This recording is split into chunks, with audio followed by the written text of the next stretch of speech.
Hello. हाँ बच्चों, आज मैं आपको कक्षा 12 की विषय हिंदी पद्य साहित्य का विकास पढ़ाऊंगी। जिसमें जो है हिंदी पद्य साहित्य का विकास में क्या है कि सबसे पहला नाम हमारा आता है विदेशी विद्वान जी का। इन्होंने इस्तेवाल दौला लिटरेचर हिंदुस्तानी लिखा है।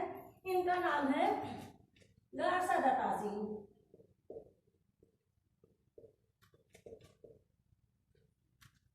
सबसे पहले हिंदी साहित्य लेखन की शुरुआत जो है गारसा दत्तासी ने की थी। जिसके बाद दूसरा नाम आता है विदेशी विद्वान का। इन्होंने लिखा था the modern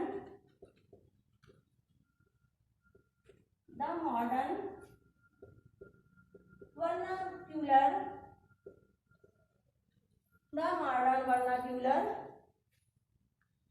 literature of Hindustan.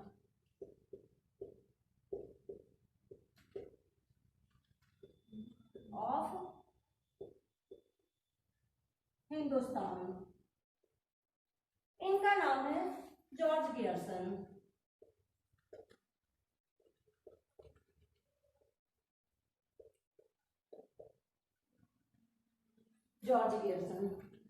फिर हमारे भारतीय विद्वान जी का नाम आता है जिनका नाम है रामचंद्र शुक्ल। इन्होंने लिखा था हिंदी साहित्य का इतिहास।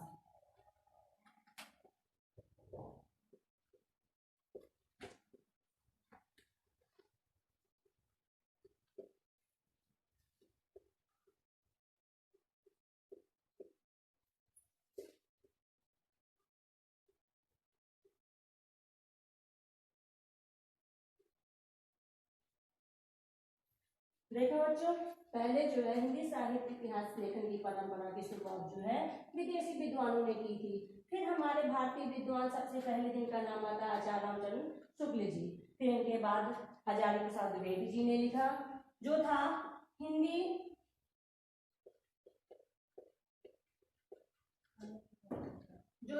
साहित्य का आदिकाल। हिंदी साहित्य जिसमें उद्भव और विकास आता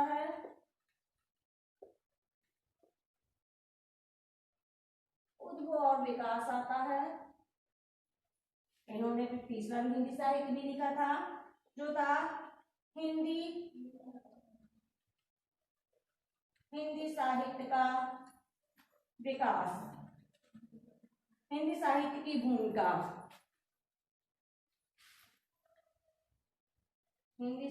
की भूमिका।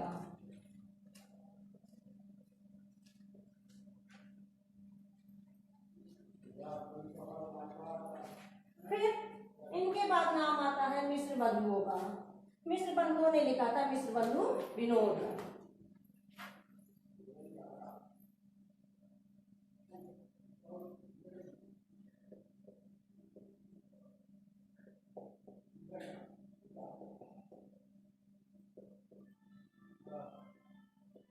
मिश्र बंधु विनोद ने लिखा था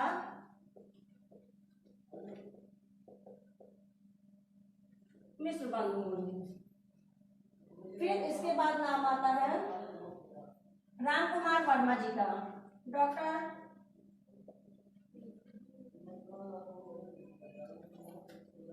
राम कुमार वर्मा जी का। इन्होंने लिखा था हिंदी साहित्य का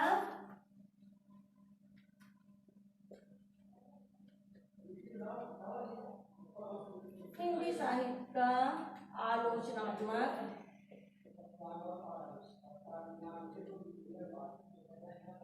इतिहास।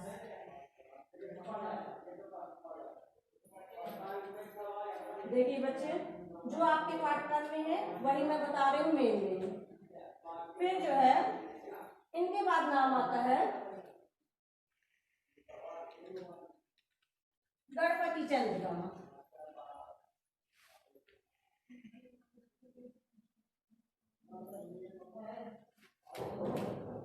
इनके बाद नाम आता है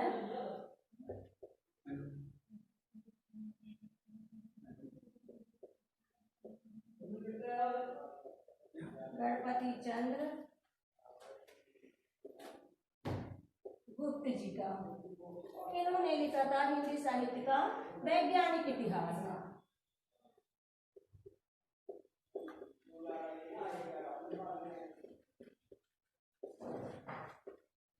हिंदी साहित्य का वैज्ञानिक इतिहास। इसके बाद नाम आता है डॉक्टर बच्चन सिंह का। इन्होंने लिखा था हिंदी साहित्य का दूसरा इतिहास।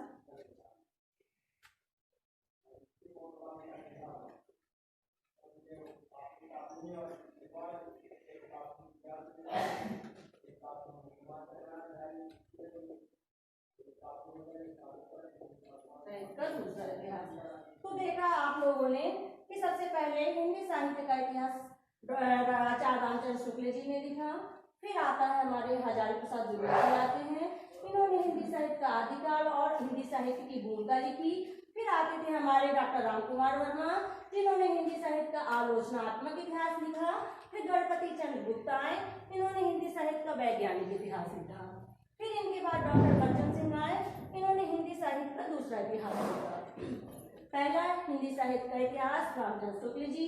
दूसरे आते हैं हमारे हजारी प्रसाद द्विवेदी, जिन्होंने हिंदी साहित्य का आदिकाल, साहित्य वही आदिकाल लगा देना है।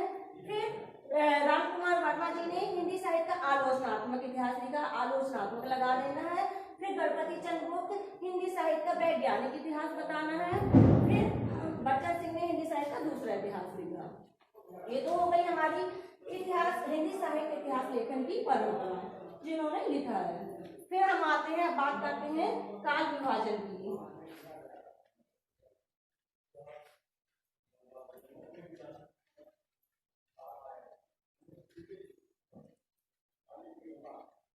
अब हम बात करते हैं काल विभाजन की।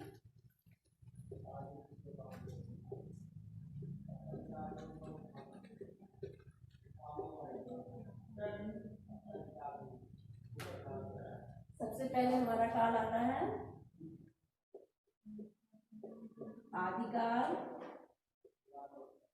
जो 700 से 1400 ईस्वी। फिर आता है हमारा भक्ति काल, इसको हम पूर्व मध्यकाल भी कहते हैं। पूर्व मध्यकाल भी कहते हैं। ये हमारा 1400 से 1700 ईस्वी तक। फिर आता है हमारा भक्ति काल, फिर आता है हमारा रीति काल।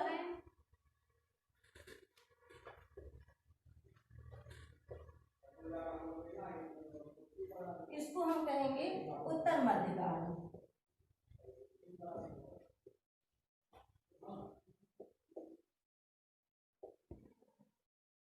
जो है 1700 ईस्वी से, ये है 1700 ईस्वी से 1900 ईस्वी तक।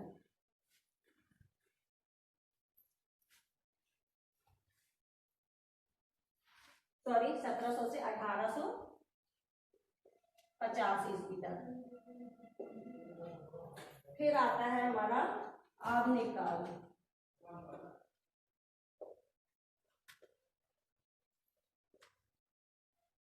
ये हमारा जाएगा 1850 से अब तक। तो देखा आप लोगों ने, ये हमारा काल विभाजन था। तो सबसे पहले हमारा आदिकाल आया, जो 700 से 1400 ईस्वी तक गया। फिर आया हमारा भक्ति काल, जिसको हम पूर्व मध्यकाल भी कहते हैं, वो हमारा 1400 से 1700 ईस्वी तक गया। फिर आता है हमारा रीति काल, जिसको उत्तर मध्यकाल भी कहा जाता है। ये आता है हमारा 1700 से 1850 ईस्वी तक। फिर इसके बाद आता है हमारा आधुनिक काल, ये 1850 से अब तक गया है। अब हम सबसे पहले आदिकाल युग की बात करेंगे।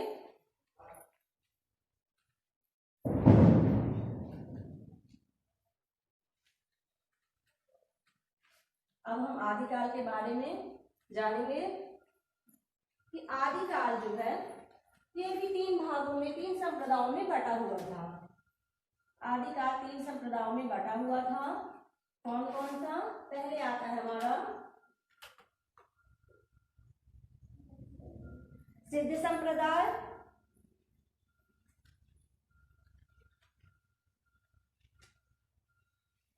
सिद्ध संप्रदाय आ गया हमारा। फिर आ गया हमारा नाथ संप्रदाय, फिर आता है हमारा जैन संप्रदाय।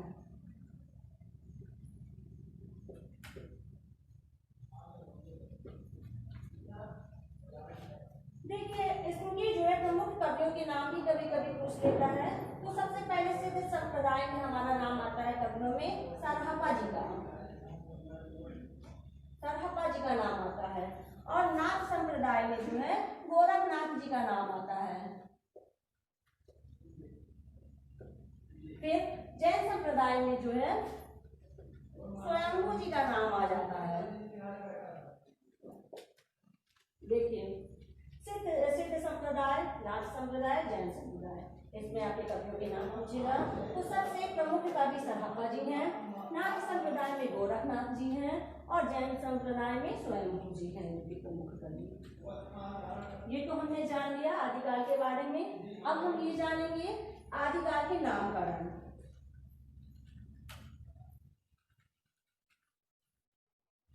अब हम जो है आदिकाल का नामकरण जानेंगे। किसने क्या नाम दिया?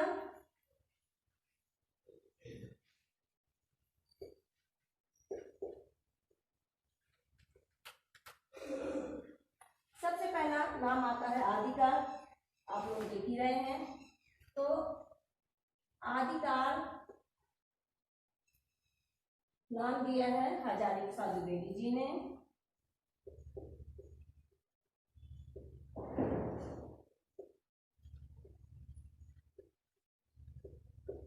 हजारी प्रसाद द्विवेदी जी।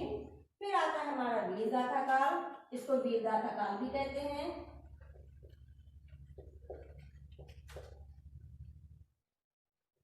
ये नाम दिया है आचार्य रामचंद्र शुक्ल जी ने।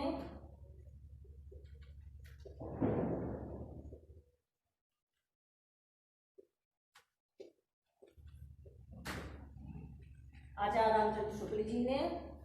फिर आता है हमारा चारण काल,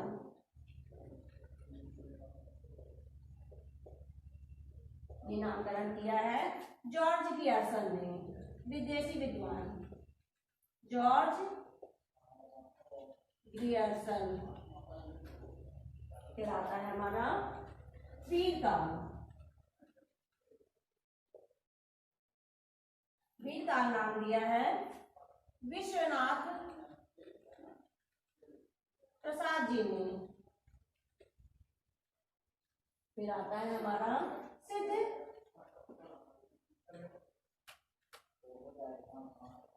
सिद्ध सामंत काल, ये नामकरण किया है राहुल संकृत्यायन जी ने।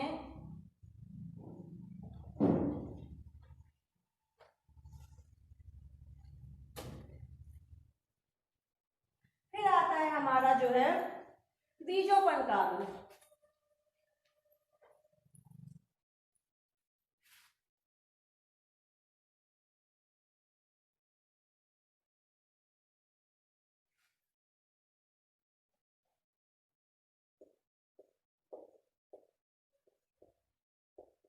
ये नाम दिया है आचार्य महावीर प्रसाद द्विवेदी।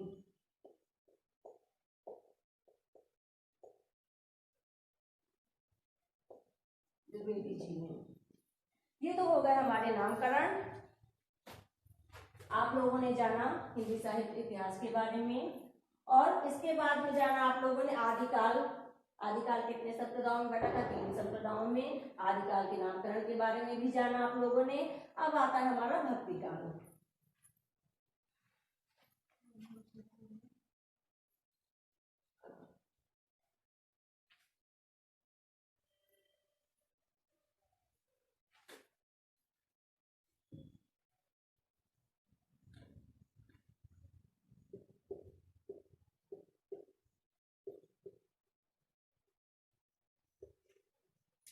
देखिए भक्ति काल जो है दो भागों में बटा हुआ था।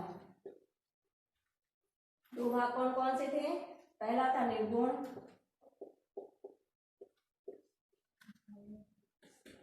फिर था हमारा आता है सगुण। निर्गुण, निर्गुण से कहते हैं निराकार ब्रह्म की उपासना करना, और सगुण साकार रूप से ईश्वर की उपासना करना। निर्गुण में जो है निर्गुण भी दो भागों में बटा हुआ था। कौन कौन से? निर्गुण आ जाता हमारा जो है ज्ञानाश्रयी,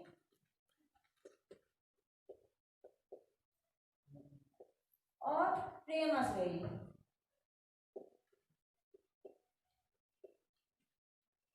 सगुण भी हमारा दो भागों में बटा हुआ था।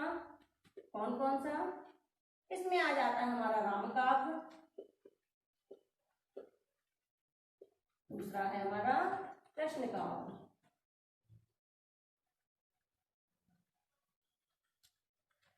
अब इसमें भी जो है पूछता है कि ज्ञानाश्रयी के प्रमुख कवि कौन है? तो ज्ञानाश्रयी के प्रमुख कवि के रूप में जो है कबीरदास जी जाने जाते हैं। कबीरदास जी आते हैं। फिर प्रेमाश्रयी में हमारे आते हैं प्रमुख कवि मलिक मोहम्मद जायसी। मलिक मोहम्मद जायसी, जायसी जी। अब आता है हमारा सगुण का राम काव्य। इसमें जाने जाते हैं प्रमुख कवि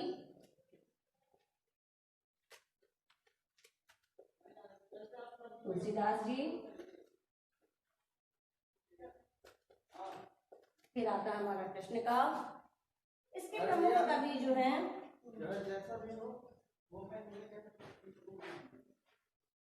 सूरदास जी हैं। ये हो गया भक्ति काल। आप लोगों ने जाना कि कितने शाखाओं में बटा हुआ है, तो दो शाखाओं में बटा हुआ है, निर्गुण और सगुण। फिर निर्गुण के भी दो भाग हो गए, प्रेमाश्रयी और कृष्णाश्रयी। फिर आता है सगुण, ये भी दो भागों में बटा हुआ है, राम काव्य और कृष्ण काव्य। तो ज्ञानाश्रयी के प्रमुख कवि कबीरदास जी हैं। इनकी प्रमुख रचना है बीजक। मलिक मोहम्मद जायसी की इनकी भी रचना है पद्मावत, और तुलसीदास जी की रचना है रामचरितमानस।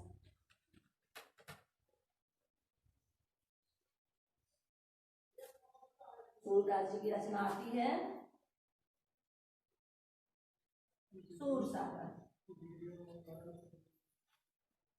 ये हमने जान लिया आदिकाल और भक्ति काल के बारे में।